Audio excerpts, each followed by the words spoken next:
Latar belakang Kerajaan Banten. Kerajaan Banten adalah salah satu kerajaan Islam yang berdiri di pesisir barat Pulau Jawa, tepatnya di wilayah yang sekarang dikenal sebagai Provinsi Banten. Kerajaan ini berdiri pada abad ke-16 setelah berhasil melepaskan diri dari pengaruh kerajaan Pajajaran melalui penaklukan oleh Kesultanan Demak di bawah pemimpin Fathahillah. Pada awalnya, wilayah Banten merupakan bagian dari Kerajaan Hindu Pajajaran.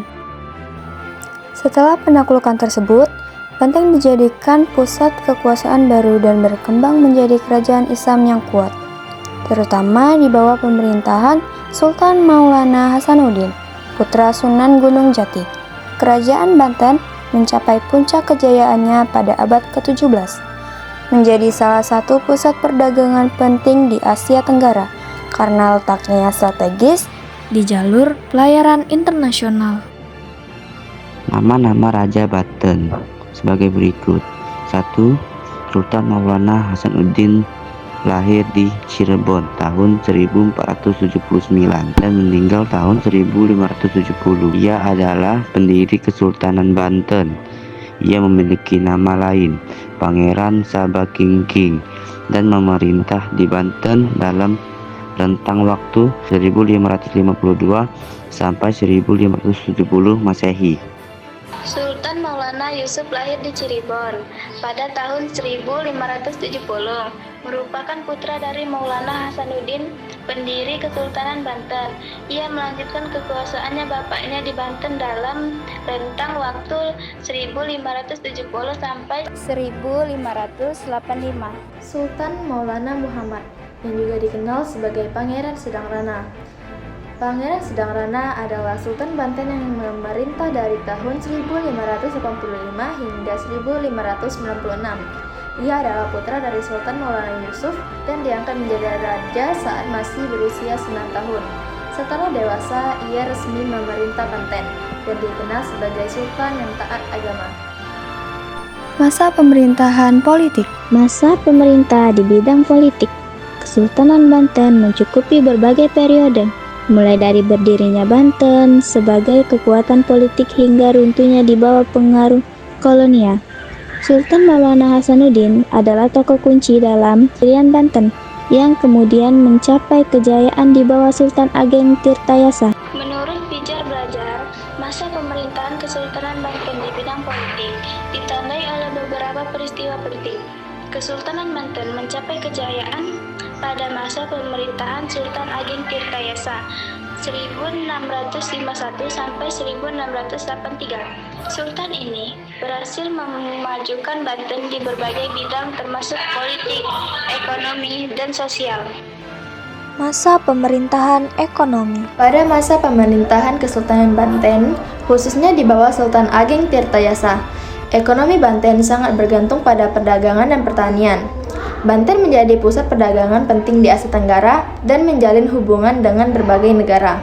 Lada menjadi komoditas ekspor utama, dan Banten juga memiliki kegiatan pertanian yang didukung oleh sistem irigasi besar-besaran. Masa pemerintahan sosial. Secara umum, masyarakat Banten pada masa itu memiliki struktur sosial yang hierarkis dengan penguasa tertinggi sebagai sultan.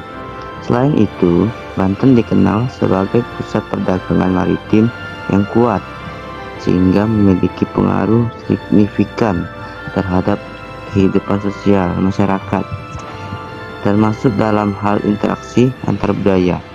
Masa pemerintahan budaya. Masyarakat Banten terdiri dari beragam etnis, antara lain Sunda, Jawa, Melayu, dan lain-lain.